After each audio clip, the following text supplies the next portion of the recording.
Daily use English sentences में आज हम बहुत बढ़िया ट्रिक देखने वाले हैं। इस ट्रिक का यूज़ करके ढेरों सेंटेंस हम बनाने वाले। सुबह से शाम तक हम ये वाक्य सुनते हैं, घरों में बोले जाते हैं। उन्हीं सेंटेंसेस का हम इंग्लिश करेंगे। और जब ऐसे सेंटेंसेस हमें जो रोज़ बोले जाने वाले होते हैं तो हम उनकी ज़्यादा प्रैक्टिस करते हैं, राइट। तो ज़्यादा प्रैक्टिस हम करेंगे तो हमें ज़्यादा अच्छे से समझ में आएगा, ठीक है। आपको पता ही है कि जैसे कोई बच्चा छोटा होता है तो उसे कोई लैंग्वेज नहीं आती होती, राइट। लेकिन घर के अंदर वो बड़ों से वो लैंग्वेज सुनता है और सुनने से वो बोलता है। लैंग्वेज को सुनता है और उसे दोहराता है, उसे बोलता है। और इसी तरह से उसे लैंग्वेज, ना उसने कभी ग्रामर सीखा होता है, उसका कोई स्ट्रक्चर नहीं सीखा होता है, सुनकर ही बोलता है और सीखता है, राइट। कहने का मतलब शॉर्ट में यही है कि किसी भी लैंग्वेज को सीखने के लिए उस लैंग्वेज को सुनना और उसको दोहराना, उसको बोलना बहुत ज़रूरी है, राइट। तो कहते हैं ना, practice max a man perfect. तो यहाँ पे वही वाली बात है। आप मेरे साथ बोलोगे तो आपकी प्रैक्टिस होगी, राइट। तो हम देखते हैं आगे, ठीक है, सेंटेंसेस। तो आज की इस डेली यूज इंग्लिश सेंटेंसेस में सुबह से शाम तक हमने सुनते हैं कि भाई स्कूल जाने का समय हो गया है, उठो जल्दी। नाश्ते का समय हो गया, कितना देर हो रहा है, जल्दी नाश्ता लाओ। नाश्ते का समय हो रहा है, ठीक है। इस चीज़ का अब स्कूल जाने का समय हो गया है, राइट। नए कपड़े खरीदने का समय हो गया है, सर्दियों के कपड़े खरीदने का समय हो गया है, ठीक है। तो ऐसे रोज़ हम बोलते हैं सुबह से शाम तक। ऐसे हमें यहाँ पे ये ट्रिक अभी याद कर लेनी है। कौन सी ट्रिक है?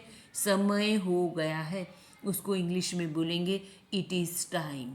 क्या बोलेंगे? It is time. ये याद हो गया आपको? समय हो गया, उसके लिए क्या बोलेंगे? It is time. समय हो गया है, इट इज़ टाइम। आगे हम सेंटेंसेस की प्रैक्टिस करेंगे, ठीक है। नहाने का समय हो गया है, सुबह उठते ही भाई नहाने जाओ, नहाने का समय हो गया है, जल्दी नहाओ, नहाने का समय हो गया है। नहाने का समय हो गया, क्या आएगा उसका इंग्लिश? It is time. नहाने के लिए क्या इंग्लिश में होता है शब्द? बाथ। नहाना, उस बाथ का मतलब हुआ नहाना, ठीक है। अब इट इज़ टाइम, ये हमें स्टार्टिंग में बोलना है। इट इज़ टाइम, समय हो गया, किस चीज़ का समय हो गया? To bath. It is time to bath. It is time to eat. Eat यानी खाना खाना। तो it is time to eat, खाना खाने का समय। यहाँ पे बोलो मेरे साथ, नहाने का समय हो गया, उसके लिए क्या बोलेंगे इंग्लिश में? It is time to bath. Bath यानी नहाना, right. It is time to bath. It is time to bath, ठीक है। अंग्रेजी बोलने का समय हो गया है। अंग्रेजी बोलने का समय हो गया है। अब जमाना बदल रहा है, अब अंग्रेजी बोलने का जमाना आ गया, अंग्रेजी बोलने का समय हो गया है, ठीक है। तो it is time, it is time to speak. It is time to speak, किसका टाइम समय हो गया? बोलने का समय। क्या बोलना? इंग्लिश, ठीक है। तो बोलेंगे it is time to speak English. मेरे साथ बोलिए आप लोग, it is time to speak English. It is time to speak English. तो यहाँ बोलने के लिए स्पीक है और यहाँ पे लिखा हुआ ही है, अंग्रेजी को इंग्लिश में इंग्लिश बोलते हैं, ठीक है। गृह कार्य करने का समय हो गया है, बच्चे खेल रहे हैं अभी भी, गृह कार्य करने का समय हो गया है। बोला जाता है मम्मी पापा से, है ना, घर के बड़े लोग होते, बोलते भाई होमवर्क करो, होमवर्क करने का समय हो गया है। तो क्या बोलेंगे इंग्लिश में उसको? होमवर्क करने का समय हो गया है। It is time to do. Do का मतलब क्या होता है? करना। डू यानी करना। होमवर्क करने का, करने के लिए क्या आता है शब्द इंग्लिश में आएगा? करना के लिए, करने का इंग्लिश डू। करने के लिए डू। डू का मतलब हुआ करना। जब हमें करना है तो उसके लिए शब्द आएगा डू। अब क्या करना है? होमवर्क। तो लिखेंगे, बोलेंगे it is time to do. It is time to do, करने का समय हो गया। क्या करने का समय हो गया? होमवर्क। तो अब बोलेंगे इंग्लिश में, क्या बोलेंगे? मेरे साथ प्रैक्टिस करनी है। It is time to do homework. It is time to do homework. Clear? It is time to do homework. It is time to do homework. आगे देखते हैं, स्कूल जाने का समय हो गया है भाई, सभी लोग सभी बच्चे जल्दी तैयार हो जाओ, स्कूल जाने का समय हो गया है, 7 बज गए हैं, स्कूल जाने का समय हो गया है, जल्दी जाओ। क्या बोले, इट इज टाइम, स्कूल जाने का समय हो गया, इट इज टाइम, समय हो गया, it is time to go to school, it is time to go, it is time to go, जाने का समय हो गया, कहाँ पे जाना है, टू स्कूल। ठीक है, टू स्कूल की जगह आप कुछ और शब्द लगा सकते हो। लाइब्रेरी जाने का समय हो गया है तो टू स्कूल की जगह लिखेंगे टू लाइब्रेरी। ठीक है, लाइब्रेरी का अर्थ क्या होता है, पुस्तकालय। ठीक है, तो ये छोटे छोटे सेंटेंसेस हम देखने वाले हैं। It is time to go to school, क्या बोलना है, it is time to go to school. बोलो मेरे साथ, it is time to go to school. फिर से बोलिए, it is time to go to school.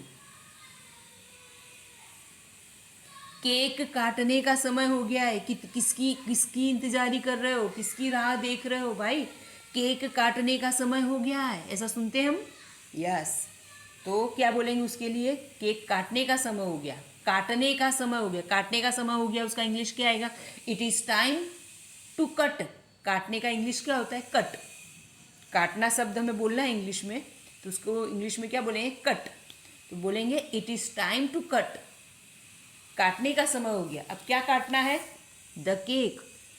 यहाँ पे it is time to cut the cake, cake है तो केक काटना है। अगर आप कहो कि सब्जियाँ काटने का टाइम हो गया है तो क्या बोलेंगे, it is time to cut vegetables, it is time to cut vegetables. फल काटने का समय हो गया है तो it is time to cut fruits, it is time to cut fruits. हम ये कहें कि घास काटने का समय हो गया है तो क्या बोलेंगे, it is time to cut grass, it is time to cut grass. Right, तो यहाँ पे सेंटेंस इस तरह से हम करेंगे। ठीक, कट का मतलब होता है काटना।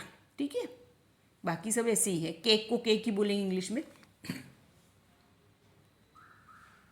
तुम्हारे जाने का समय हो गया है, क्या है, तुम्हारे जाने का समय हो गया। अब ये थोड़ा सा चेंज है। It is time to go हमें पता ही है, it is time to go, जाने का समय हो गया, it is time to go वो पता है हमें। पर यहाँ पर क्या है, क्या ऐड हुआ, तुम्हारे जाने का समय हो गया, तुम्हारे जाने का समय हो गया है। तो इसके लिए हम क्या है, अब जाने का इंग्लिश क्या होता है, गो, पता है। ठीक है ना, और तुम्हारे के लिए इंग्लिश में क्या शब्द है, तुम्हारे। तुम्हारे बोलो, तू बोलो, तुम बोलो, तुम्हारे बोलो, तो उसका इंग्लिश होता है यू। क्या आएगा, यू, वाई ओ यू। क्या बोलेंगे, वाई ओ यू, यू दिया है उसमें। ठीक है, तो यहाँ पे हमें क्या लिखना है, फॉर यू, फॉर यू यानी तुम्हारे लिए, यानी तुम्हारा। तो it is time for you, it is time for you, तुम्हारे लिए समय हो गया क्या करने का, टू गो, तुम्हारे लिए जाने का समय हो गया है, यानी तुम्हारे जाने का समय हो, एक ही बात है। तुम्हारे लिए जाने का समय हो गया है या कहो तुम्हारे जाने का समय होगा, बात एक ही है ना। तो क्या लिखे, तुम्हारे जाने का समय हो गया, उसको इंग्लिश में बोलेंगे it is time for you to go. क्या बोलेंगे, it is time for you to go. मेरे साथ बोलिए आप लोग, it is time for you to go, it is time for you to go. Right, it is time for you to go. ठीक है, आगे देखते हैं, गर्मी की छुट्टियों का समय हो गया है, गर्मी की छुट्टियों का। ठीक है, तो गर्मी की छुट्टियों के लिए क्या आएगा, अब थोड़ा सा स्ट्रक्चर चेंज है, वो टू वाला नहीं है, यहाँ पे हम क्या कर रहे हैं, फोर। तो इट इज टाइम, समय हो गया, किस चीज़ का समय हो गया, तो फोर का अर्थ हुआ के लिए। और ये गर्मी के लिए आता है समर, समर यानी गर्मी, और छुट्टियों का मतलब होता है इंग्लिश में वेकेशन। छुट्टियों के लिए क्या बोलेंगे, वेकेशन। और गर्मी, समर यानी गर्मी, गर्मी गर्मी बोलना है तो समर वेकेशन, गर्मी की छुट्टियां यानी समर वेकेशन। Right, clear. तो यहाँ पर बोलेंगे गर्मी की छुट्टियों का समय हो गया, किसका समय हो गया, गर्मी की छुट्टियों का। तो लिखेंगे it is time for summer vacation, it is time for summer vacation, summer vacation का के लिए समय हो गया है, समर वेकेशन के लिए समय हो गया, या समर वेकेशन का समय हो गया है, एक ही बात है। It is time for summer vacation, it is time for summer vacation. अब नई बाइक का समय हो गया है, नई बाइक का समय हो गया है। तो लिखेंगे it is time for a new bike. It is time for a new bike. कितने समय से मैं पुरानी बाइक चला रहा हूँ, अब नई बाइक खरीदने का समय हो गया, नई बाइक का समय हो गया है। तो क्या बोलेंगे, it is time for new bike. हम बहुत समय से पुराने घर में रहे हैं, अब नए घर का समय हो गया है, तो क्या लिखेंगे, बोलेंगे it is time for new house. It is time for new house. बोलो मेरे साथ, it is time for new house. It is time for a new bike. विराम का समय हो गया है। विराम का मतलब रिसेस का समय या ब्रेक का समय, है ना, थोड़ा सा अवकाश, विराम। विराम का समय हो गया है, तो it is time for a break. It is time for a break. A break. It is time for a break. It is time